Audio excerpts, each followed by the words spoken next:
മഴ ശക്തമായി പെയ്യുമ്പോൾ നഗരങ്ങൾ പലതും വെള്ളത്തിനടിയിലാകുന്നു എന്നതാണ് ഏറ്റവും പ്രധാനപ്പെട്ട കാര്യം. കൊച്ചി നഗരം വീണ്ടും പലയിടങ്ങളിലും വെള്ളക്കെട്ട് രൂപപ്പെട്ടിരിക്കുന്നു. മനുഷ്യർക്ക് യാത്ര ചെയ്യാൻ പറ്റാത്ത സാഹചര്യം ഉണ്ടാകുന്നു.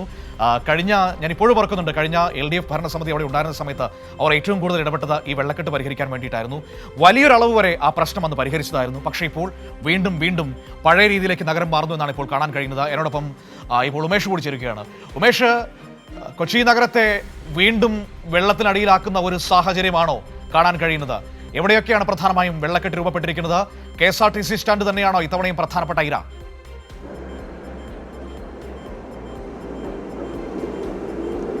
അതെ മനോ, അത് അധികം പറയാതെ തന്നെ ഈ ദൃശ്യങ്ങളിലേക്ക് പോയാൽ തന്നെ അത് മനസ്സിലാകും. KSRTC സ്റ്റാൻഡാണ്. വലിയ വെള്ളക്കെട്ട് ഇവിടെ ഉണ്ടായി എന്നുള്ളത് തന്നെയാണ്.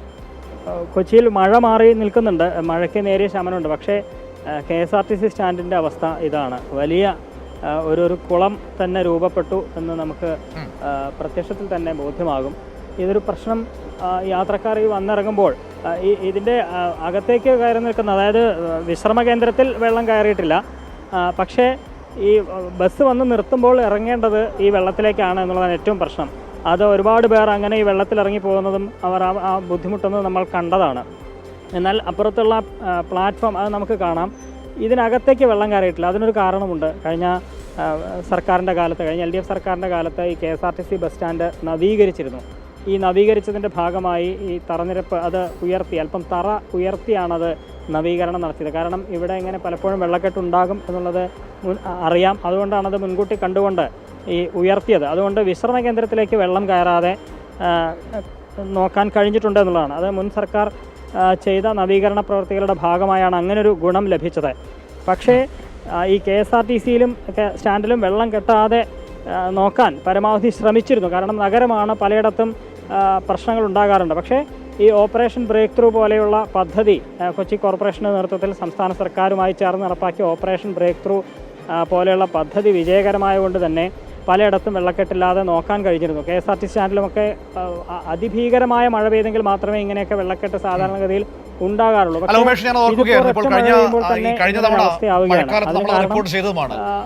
ഒരു പരിധിവരെ KSRTC സ്റ്റാൻഡിൽ വെള്ളക്കെട്ട് ഒഴിവാക്കാൻ കഴിഞ്ഞിരുന്നു എന്ന് അന്ന് എല്ലാ മാധ്യമങ്ങളും റിപ്പോർട്ട് ചെയ്തതാണ്. പക്ഷേ ഈ ഭരണം മാറി ഒരു 6 മാസം കഴിഞ്ഞതേ ഉള്ളൂ. അതിനിപ്പുറം നഗരം വീണ്ടും കുളമായിരിക്കുകയാണ്.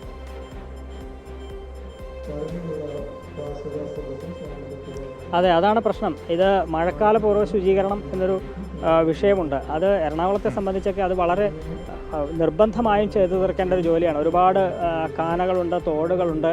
അതൊക്കെ ഈ മഴ വരുന്നതിന് മുൻപ് കൃത്യമായി ശുചീകരിച്ചില്ലെങ്കിൽ നഗരം വലിയ വെള്ളക്കെട്ടിലാവും. കാരണം നിരവധി പേർ തിങ്ങിപ്പാർക്കുന്ന ഇടമാണ് ഈ കൊച്ചി എന്നൊക്കെ പറയുന്നത്. കാരണം ഒരു ചെറിയ മഴയ്ക്ക് തന്നെ വലിയ വെള്ളക്കെട്ട് രൂപപ്പെടുന്ന സ്ഥലം കൂടിയാണ് ഈ എറണാകുളം എന്ന് പറയുന്നത്. അതുകൊണ്ട് ഇതെല്ലാം മുൻകൂട്ടി കൊണ്ട് എല്ലായിടത്തും കാനകളൊക്കെ വളരെ പെട്ടെന്ന് ശുചിയാക്കണം എന്നുള്ളതാണ്. ഇപ്പോൾ നേരത്തെ ഞാൻ പറഞ്ഞു, ആളുകൾക്ക് ഈ വെള്ളക്കെട്ടിലേക്ക് ഇറങ്ങേണ്ടി വരും എന്നുള്ളതാണ്. അത് വെള്ളക്കെട്ട് ഒഴിവാക്കി മാറ്റി നിർത്താൻ ഈ ഡ്രൈവർമാർ ശ്രദ്ധിക്കുന്നുണ്ടെന്നുള്ളതാണ്. അല്ലെങ്കിൽ ഇപ്പോൾ ഈ പറയുന്ന സ്ഥലത്ത് നിർത്തിയാൽ അവർക്ക് ഈ വെള്ളത്തിലേക്കാണ് ഇറങ്ങേണ്ടി വരിക എന്നുള്ളതാണ്. അത് വലിയ ബുദ്ധിമുട്ട് ഉണ്ടാക്കുന്നുണ്ട്. അപ്പോൾ ഈ കാനയും തോടുമൊക്കെ കൃത്യമായി ശുചീകരിച്ച് വൃത്തിയാക്കിയെങ്കിൽ മാത്രമേ വെള്ളം ഒഴിഞ്ഞു പോകുന്ന ഒരു സാഹചര്യം ഉണ്ടാകൂ. അതല്ലെങ്കിൽ ഈ KSRTC സ്റ്റാൻഡ് പോലെ തന്നെ നഗരത്തിൽ പലയിടത്തും, MG റോഡ് അടക്കം പലയിടത്തും ഇങ്ങനെ വെള്ളക്കെട്ട് ഉണ്ടാകും എന്നുള്ളതാണ്. പക്ഷേ മുൻപ് ചെയ്തിരുന്ന ഈ ഓപ്പറേഷൻ ബ്രേക്ക് ത്രൂ തുടർന്ന് വന്നതുകൊണ്ട് തന്നെ മുൻപ് വളരെ വർഷങ്ങൾക്ക് മുമ്പ് നഗരത്തിലുണ്ടായിരുന്നത് പോലുള്ള വെള്ളക്കെട്ട് ഇപ്പോഴില്ല. അത് ഓപ്പറേഷൻ ബ്രേക്ക് ത്രൂ വളരെ ഭംഗിയായി നടപ്പാക്കിയതുകൊണ്ടാണ്. പക്ഷേ പിന്നീട് ഇത് മാറി വരികയാണ്. ഇപ്പോൾ ഈ സർക്കാർ മാറി, അതിലൊക്കെ വലിയ അലംഭാവം പലയിടത്തും ഉണ്ടാകുന്നു. ശുചീകരണം കൃത്യമായി ചെയ്യാത്ത സാഹചര്യമൊക്കെ ഉണ്ടാകുന്നത് കൊണ്ടാണ് ഇങ്ങനെ വെള്ളക്കെട്ട് ഉണ്ടാകുന്നത് എന്നുള്ളതാണ് ഏറ്റവും പ്രധാനം. നേരത്തെ ഞാൻ സൂചിപ്പിച്ചു, ഇതിനകത്തേക്ക് വരെ വെള്ളം വരാറുള്ളതാണ്. ഈ ആൾക്കാർ വിശ്രമിക്കുന്ന സ്ഥലങ്ങളിൽ പോലും വെള്ളം കയറി, അവർക്ക് വിശ്രമിക്കുന്ന ഇരിപ്പിടങ്ങളിൽ പോലും അവിടെ വരെ വെള്ളം എത്തുന്ന അവസ്ഥയൊക്കെ ഉണ്ടാകാറുണ്ട്. പക്ഷേ അതിനൊരു പരിഹാരം കണ്ടെത്താൻ കഴിഞ്ഞിട്ടുണ്ട്. നമുക്ക് വെള്ളം നിൽക്കുമ്പോൾ നമുക്ക് കാണാം, അത് തറനിരപ്പിൽ നിന്ന് അല്പം ഉയർത്തിയിട്ടുണ്ട്. അതുകൊണ്ട് അവർക്ക് വെള്ളത്തിൽ ഇരിക്കേണ്ടി വരുന്നില്ല എന്നുള്ളത് ആശ്വാസമാണ്. പക്ഷേ ഈ വെള്ളക്കെട്ടുണ്ടാകുന്നു, അതൊരു പ്രശ്നമായി തന്നെ നിൽക്കുന്നു. അതിന് ഇനി പരിഹാരം കാണണം. ഈ വെള്ളം എങ്ങനെ ഒഴിഞ്ഞു പോകാനുള്ള സംവിധാനം ഉണ്ടാക്കുകയല്ലാതെ മറ്റു വഴികളൊന്നുമില്ല എന്നുള്ളത് തന്നെയാണ് യാഥാർത്ഥ്യം. മനു, ശരി, ഓക്കെ, താങ്ക് യു ഉമേഷ്. ഉമേഷാണ് വിവരങ്ങൾ നൽകി. ഉമേഷ്, ആ വെള്ളത്തിൽ അധികം നിൽക്കണ്ട കേട്ടോ, നിറച്ചും മാലിന്യമാണ്, അഴുക്കാണ്. നമ്മുടെ ആരോഗ്യം നമ്മൾ തന്നെ ശ്രദ്ധിക്കണമല്ലോ. അപ്പോൾ അതിനകത്ത് അധികം നേരം നിൽക്കണ്ട.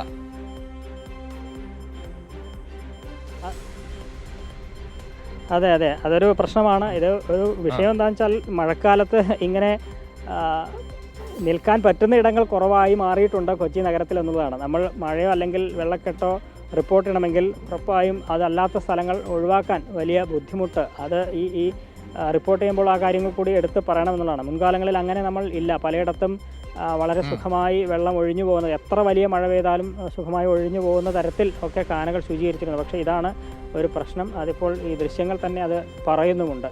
മനു, ശരി, ഓക്കെ, താങ്ക് യു ഉമേഷ്. ഉമേഷാണ് ഈ വെള്ളക്കെട്ടിൽ ഇറങ്ങി നിന്നുകൊണ്ട് നമ്മളോട് സംസാരിച്ചത്. ഏതായാലും അതീവ മോശകരമായ അവസ്ഥയാണ് നഗരത്തിന് സംഭവിച്ചിരിക്കുന്നത്. ഈ ഓപ്പറേഷൻ ബ്രേക്ക് ത്രൂ എന്ന് പറയുന്ന ഒരു പദ്ധതി ഓർമ്മയുണ്ടാകും പ്രേക്ഷകർക്ക്. അത് കൊച്ചി നഗരത്തിൽ ഈ വെള്ളക്കെട്ട് പരിഹരിക്കാൻ വേണ്ടിയിട്ട് കഴിഞ്ഞ ഭരണസമിതിയും സർക്കാരും ചേർന്ന് നടപ്പാക്കിയൊരു പദ്ധതിയാണ്. കാനകളൊക്കെ വൃത്തിയാക്കി അതിലൂടെയുള്ള മലിനജലത്തിൻ്റെ ഒഴുക്ക് സുഗമമാക്കി ഈ പറയുന്ന വെള്ളക്കെട്ടുകൾ ഒഴിവാക്കി വിടാൻ വേണ്ടി കുറേ അധികം ശ്രമിച്ചിരുന്നു. അത് ഒരു പരിധി വരെ ഒരു 80% വരെ അത് വിജയം കണ്ടതുമാണ്. നഗരത്തിലെ അത്ഭുതത്തോടെ നഗരവാസികൾ പലതും പറഞ്ഞ് നമ്മൾ കേട്ടതാണ്. പലയിടങ്ങളിലും ഇപ്പോൾ വെള്ളക്കെട്ട് മാറിയിരിക്കുന്നുവെന്ന്. പക്ഷേ എന്നിട്ട് അതേ നഗരവാസികൾ തന്നെ ആ ഭരണ സംവിധാനത്തെ വോട്ട് ചെയ്ത് തോൽപ്പിക്കുകയും ചെയ്തു എന്നത് വേറെ കാര്യം. അത് കൊച്ചിയുടെ ഒരു രാഷ്ട്രീയ സ്വഭാവം. പക്ഷേ ഇപ്പോൾ അനുഭവിച്ചു തുടങ്ങിയിട്ടുണ്ട് മാറ്റങ്ങൾ. നല്ല രീതിയിൽ തന്നെ നീന്താതെ പലയിടങ്ങളിലൂടെയും കടന്നു പോകാൻ കഴിയില്ല എന്നതാണ് ഇപ്പോൾ കൊച്ചി നഗരത്തിലെ ഒരു പ്രധാനപ്പെട്ട കാഴ്ച എന്ന് പറയുന്നത്. ഇപ്പോൾ സൗത്തിലുള്ള നമ്മുടെ KSRTC ബസ് സ്റ്റാൻഡിൻ്റെ അവസ്ഥയാണ് നമ്മളിപ്പോൾ കണ്ടത്. അവിടെ ഇറങ്ങി ഒന്ന് സ്റ്റാൻഡിലെ നമുക്ക് വിശ്രമിക്കാനുള്ള സ്ഥലത്തേക്ക് കയറണമെങ്കിൽ നീന്തണം. ഇപ്പോൾ വെള്ളം കുറവാണ്. ഒരു നല്ല മഴ പെയ്തു കഴിഞ്ഞാൽ ആ അവസ്ഥയാകും കാര്യങ്ങളെന്നാണ് ഇപ്പോൾ അറിയാൻ കഴിയുന്നത്. ഏതായാലും ഇതൊക്കെയാണ് സംഭവിച്ചുകൊണ്ടിരിക്കുന്നത്. ഇതൊക്കെയാണ് മഴക്കാലപൂർവ്വ ശുചീകരണം പാളിയത് തന്നെയാണ് കേട്ടോ ഏറ്റവും പ്രധാനപ്പെട്ട കാര്യം. പാളാൻ 2 കാരണങ്ങളുണ്ട്. ഒന്ന്, ഈ പറയുന്നത് പോലെ ഈ ശുചീകരണം നടത്തേണ്ട സമയത്ത് ഇവിടെ സർക്കാർ രൂപീകരണവും അതിൻ്റെ അടിയും ബഹളവുമാക്കിയായിട്ട് UDF അതിൻ്റെ പുറകെയായിരുന്നു. അവർക്ക് ഇതിലൊന്നും ശ്രദ്ധിക്കാൻ യാതൊരു സമയവും കിട്ടിയില്ല, താല്പര്യവും ഇല്ലായിരുന്നു. മറ്റൊന്ന്, ആ സമയത്ത് തദ്ദേശ സ്ഥാപനങ്ങൾ പലതും വെറുതെയായിരുന്നു. പ്രധാനപ്പെട്ട കോർപ്പറേഷനുകളൊക്കെ ഭരിക്കുന്നത് ഇപ്പോൾ കോഴിക്കോട് ഒഴിച്ച് ബാക്കി എല്ലാ കോർപ്പറേഷനുകളും, തിരുവനന്തപുരം കോഴിക്കോട് ഒഴിച്ച് ബാക്കി എല്ലാ കോർപ്പറേഷനും ഭരിക്കുന്നത് UDF ആണ്. അവരൊന്നും ചെയ്തില്ല. തിരുവനന്തപുരത്ത് എന്താണ് സംഭവിച്ചുകൊണ്ടിരിക്കുന്നതെന്ന് തുടക്കത്തിൽ നമ്മൾ കണ്ടതാണ്. അപ്പോൾ ഇതൊക്കെയാണ് നാട്ടിൽ നടന്നുകൊണ്ടിരിക്കുന്നത്.